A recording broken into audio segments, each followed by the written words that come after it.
શું કર્યું તારું બેન? શું કરશું? શું કરે? દીવા બનાવે.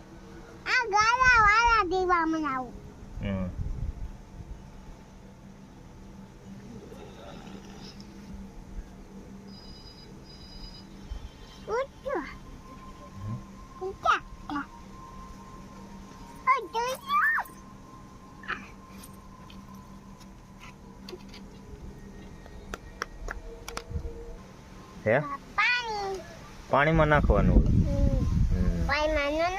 તો તારા વાળ તો જો કેવી લાગે છે તો હે કેવી લાગે છે આ તો કાઢવા તો જો હે આ કાઢું છું